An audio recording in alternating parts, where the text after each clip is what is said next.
Adi Shankaracharya was a spiritual stalwart. Like even today, so many philosophies have been inspired by Adi Shankaracharya. And he existed like way back 800, 1200 years ago. And even now, so many philosophies are kind of rejuvenated by him. Some of the philosophies were dying. In fact, by the time Adi Shankaracharya was there, idol worship and also superstitions were at their peak. So Adi Shankaracharya wanted to revive religion. It's not religion but more knowledge, revival of knowledge. So what happens is, there is no harm in idol worship, but idol worship is a tool. So when you look at temples and idols, it is the Bhakti marga. Bhakti is the path of devotion. The question is, devotion to whom? Is it the devotion to a stone? Is it devotion to a form? So Adi Shankaracharya realized that people are getting carried away in the name of religion, blind faith and worship, and losing the whole purpose of religion and spirituality. So that's why Adi Shankaracharya went on a spree of debates. So he used to go place to place by walk and debate with the scholars there, and he used to win debates in convincing them about his Advaita Vedanta or Advaita philosophy. Dva means two. Two is Dva. So Dvaita means two or double. And when we say Advaita, no two. So Advaita is basically saying that there are no two things. Everything is just one. So if you are saying I am different and God is different, Advaita says no, it is all the same. Correct? Everything is just the same. Okay, there are no two things. So there is no worshipper and there is no God. It is all just one. That is the truth. So that is Advaita proposition, and Adi Shankaracharya propounded it and debated with scholars of Bhakti Marga. His Marga was the path of knowledge or Jnana, and he used to win all these debates and eventually made people realize that yes, Bhakti is not a problem, but Bhakti eventually has to lead to Jnana. Devotion should lead to the ultimate knowledge of the truth. If that is not happening, then what is the point of whole Bhakti? This was his proposition.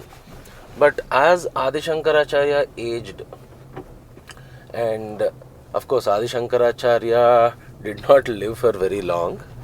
Okay, he lived only until his 30s, I think 32, 34, something like that. So he accomplished a lot in that young age or the limited time which he had. And eventually with his charm and charisma and aura, he attracted people to him. He attracted disciples who were following him, serving him. So on one particular day, Adi Shankaracharya was in Kashi, Varanasi or Banaras, and he was going along with his disciples, walking on the banks of the river Ganga. At that point, he sees that if you have visited Varanasi or Banaras, it's such a beautiful place. Next to Ganga, there are ghats. Ghats are basically these platforms with staircases leading into the river. So if you want to take a bath, from the platform you can get into the river taking the stairs. So even now those ghats exist, and beautiful ghats. People do morning prayers there, people do yoga there, people do random walking there, or people just sit there and contemplate. It's a beautiful place. In fact, I have visited Kashi, and very intriguing place. Like, you forget everything else for a while and you really think about the purpose of life there. There is something with that place. Plus, Kashi is also called the Mahasmashan. Mahasmashan means the great burial ground or the great cremation place.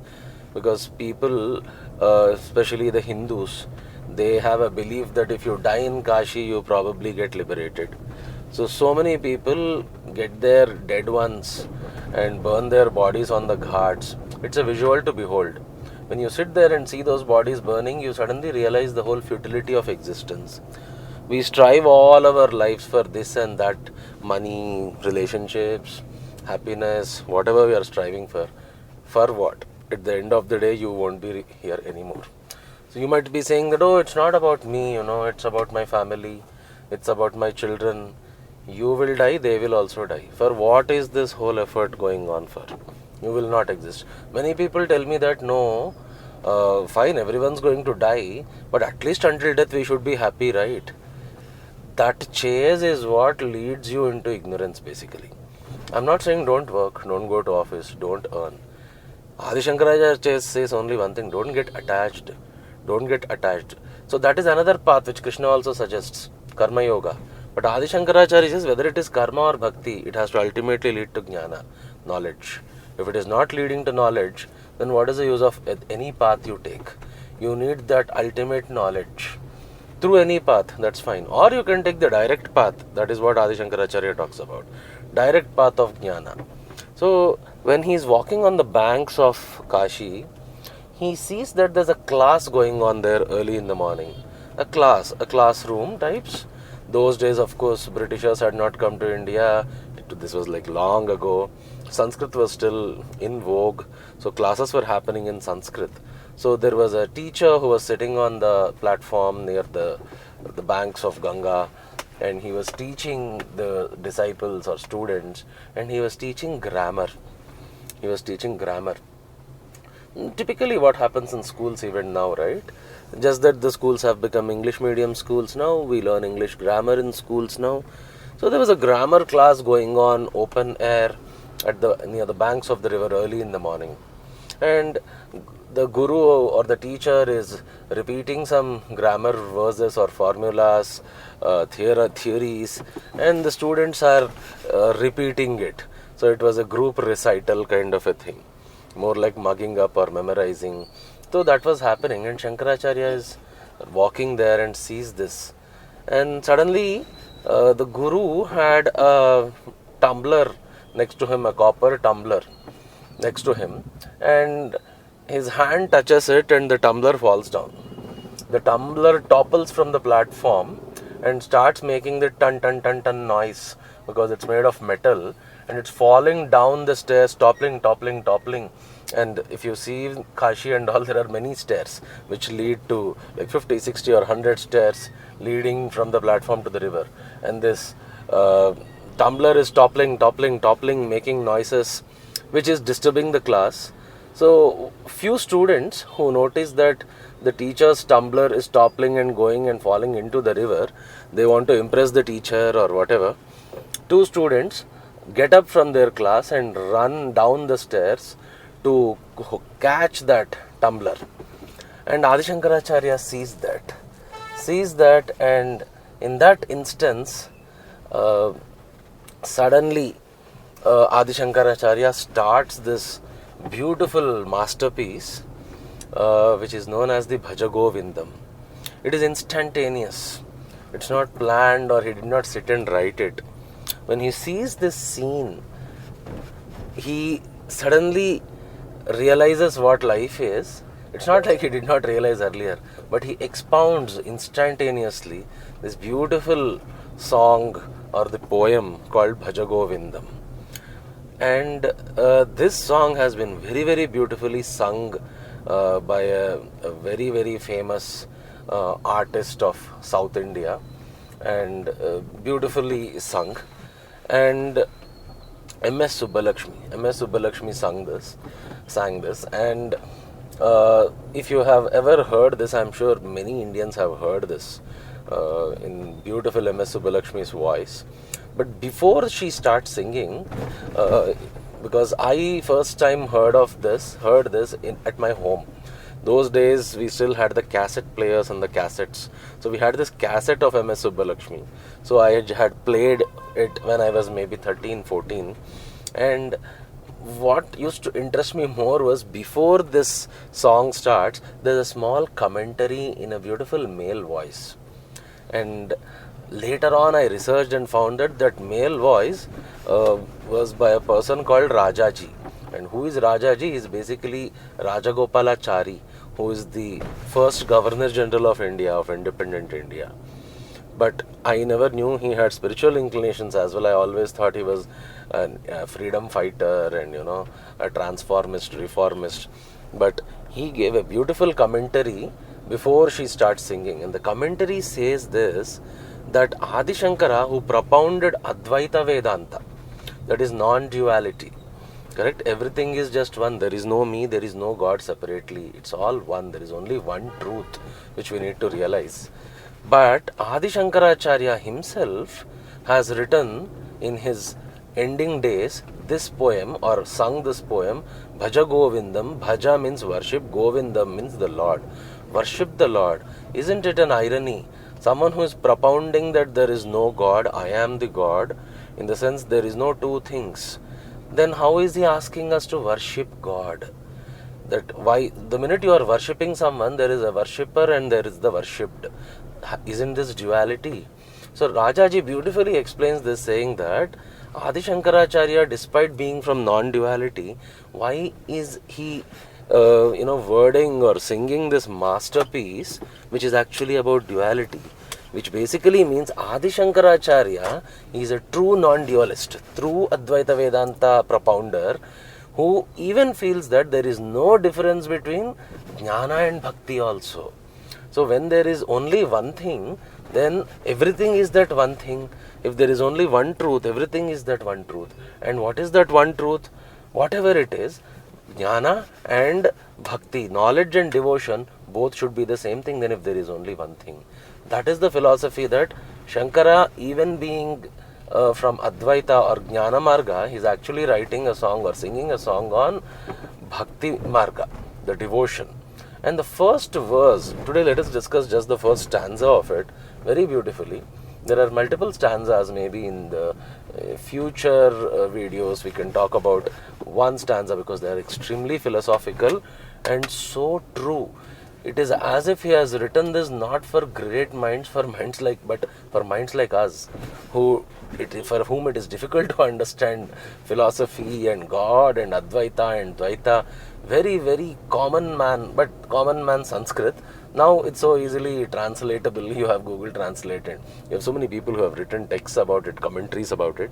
So the first stanza goes, Bhaja Govindam, Bhaja Govindam, Govindam Bhaja Mudha Mate. Bhaja Govindam, Bhaja Govindam means worship the Lord, worship the Lord. He is naming the Lord as Govinda here. And Adi Shankara, in his name itself there is Shankara. Shankara basically represents a Shaivite, which means the people who worship Shiva. But he is saying Bhaja Govinda. Govinda is the Vishnu. So those days, in fact, Shaivites and Vaishnavites used to fight between each other, that my God is greater and my God is greater. Shaivites saying Shiva is greater, Vaishnavites saying Vishnu is greater. But can you see this beauty? Shankara himself, his name is Shankara, coming from a Shaivite background by birth. He is saying that Bhaja Govindam. Don't you think this is non-duality?